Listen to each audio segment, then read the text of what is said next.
Hello and welcome back to another video.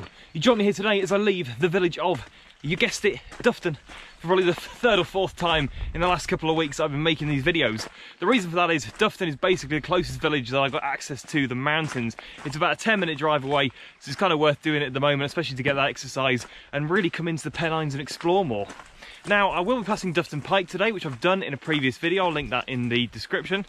But I'll be going past Dufton Pike today, further into the Northern Pennines to try and explore Great Rundale Tarn. This is a tarn that sits high on the fells and it's meant to be pretty spectacular. So I thought, what better time of day to do it than sunset? Hopefully we're going to get a few nice colours in the sky, get some shots, and it should be pretty magical. Let's get on with it.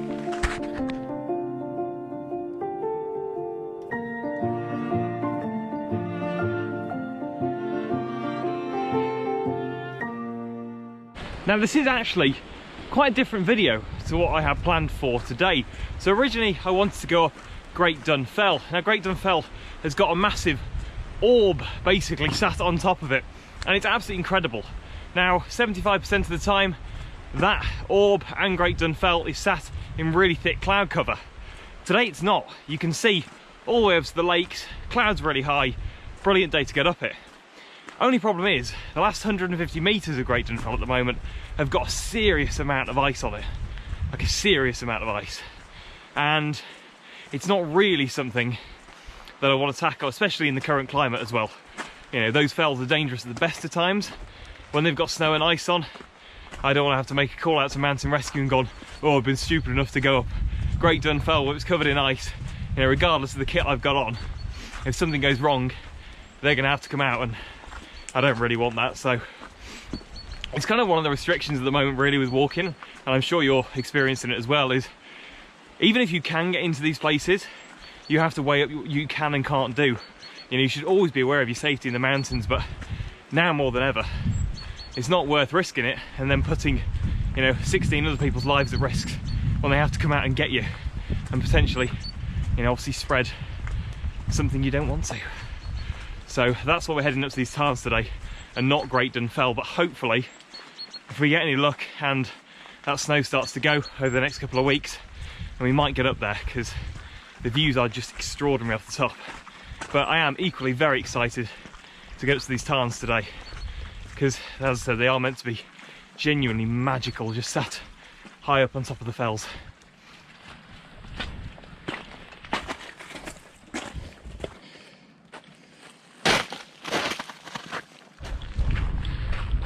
Right, so there's Dufton Pike, of course, just off over to our left.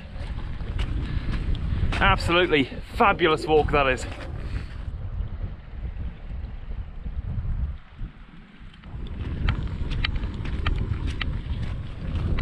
So that's the turning point there for Dufton Pike and the start of the very steep climb up to the top of it.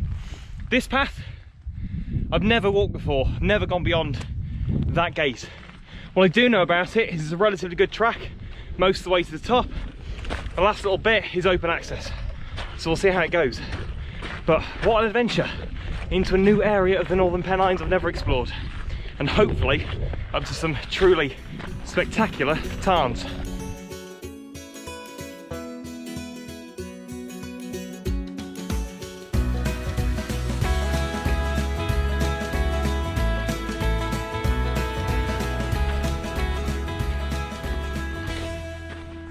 Okay, so we've come up the track a little bit further now, and we've just got actually round to the back of Dufton Pike, and when you're up there, this is the drop you've got right from the top, and you can see the very top point just up there in the distance. You can understand where you stood here why it's such a surreal place to hike up to the top of, because it all comes to that point, and when you've got a big drop like that in the background, it really does make it. But I'll tell you what, I'll just flip round in a second and show you the view I've just come to up the valley we're walking up. This valley is absolutely extraordinary. Another valley with quite steep sides on either side, and it's because it's a glacial valley. So much of the Northern Pennines is formed by glaciers, and that evidence is all around. And in fact, when we get up to those tarns, I'll explain why they're actually quite significant in the birth of glaciers and how tarns are formed so high up in the mountains.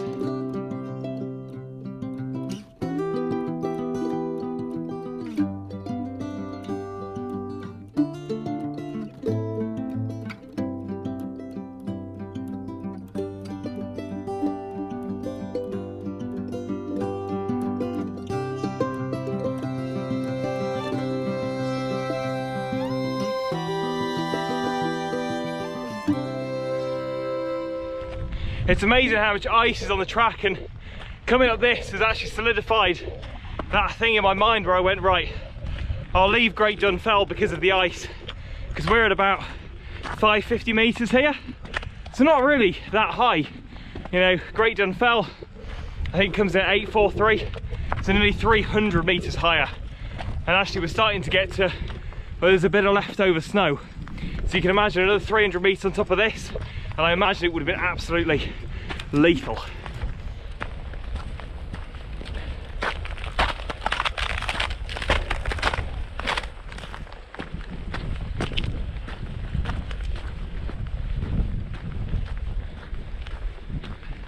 So on the map, this part is actually marked as mine, and you can see that from the entrance to the mine we've got behind us. They used to mine a lot of lead in the area, and there's quite a lot of these tunnels that go off into the mountains. Obviously they've been blocked up for safety reasons, because I didn't want people like me wandering around and going, oh, bob into the mine with my head torch on and see what's going on up there. So sadly you can't get into them anymore, but they're a reminder of the industry that used to happen in the area. Massive lead mining, and it's been shut down for quite a few years now, but it's always nice to see things like that. And what a background I'm walking to as well at the moment, with Dufton Pike just backlit by the sun. It's absolutely stupendous, the scenery up here this evening.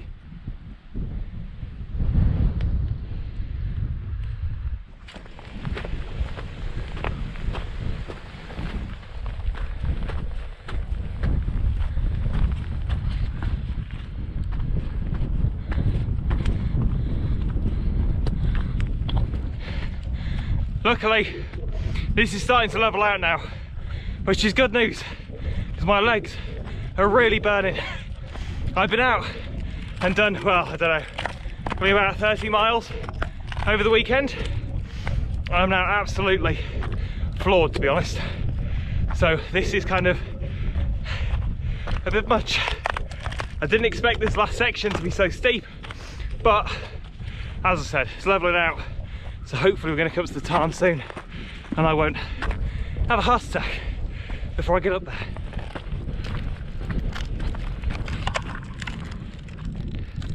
This is becoming really tricky to walk on now underfoot. Luckily there's bits of snow to the side, making it slightly better. Yeah, there's a lot of ice on this track now. Kind of comes in big swathes. You know, you'll get none over a whole section, and then just massive sheets of ice like back there. I have looked at investing in some micro spikes. I've used crampons before, but I think if the weather continues the way it does, it could be quite a good idea. I mean, my boots do a very good job on the ice, don't get me wrong. I mean, they're built for the winter, so they do grip better than normal walking boots would. However, on stuff like this, it is really tricky to sort of stay upright and keep going.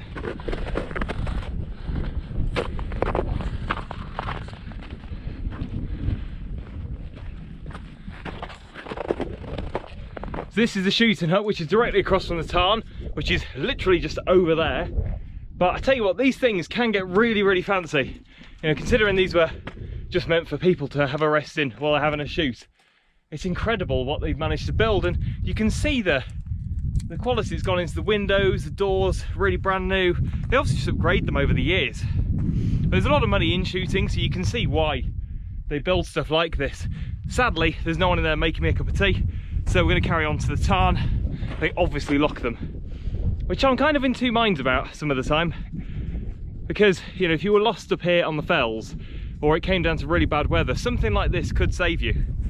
And I know they're privately owned, and I know that people could trash them, vandalise them, but I think there could be some sort of system put in place that, you know, they could be used in case of an emergency.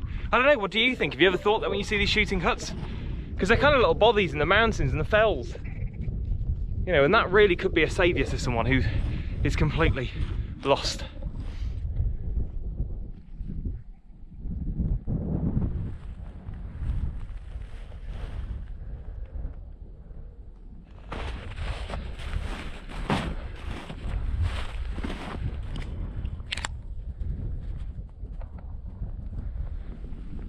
And this is it.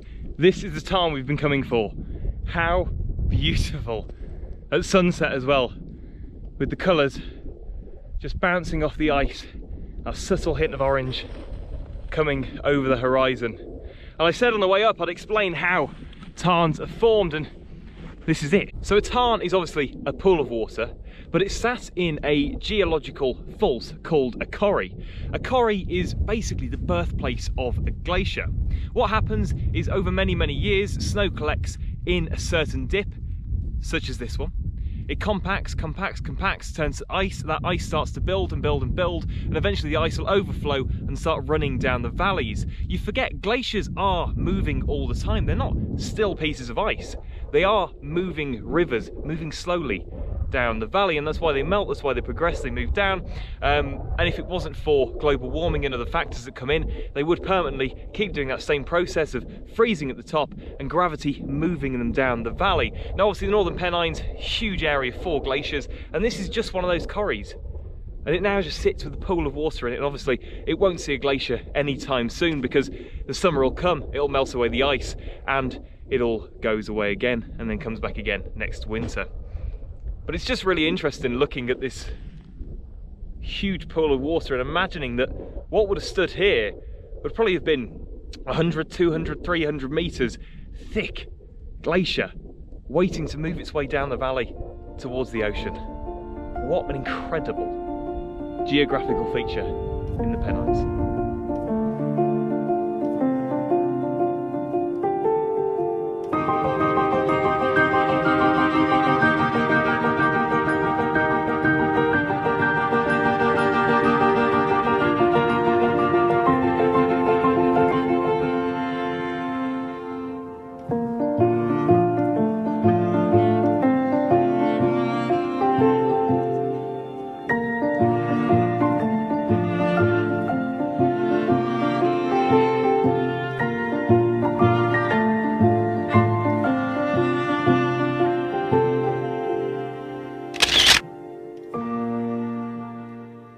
That's it, I'm gonna head back down now. Chico's cold, I am absolutely frozen because the wind's coming across here at quite a pace.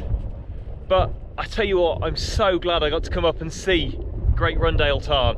What a beautiful stretch of water here in the Northern Pennines. And as I said, when you think of that glacial link too, and you think of what it would have been thousands of years ago, and now it's just this pool of water sat here quietly, frozen over during the winter. It's mind-blowing. It's incredible. If you've got the time, if you're up here in the area, make the journey.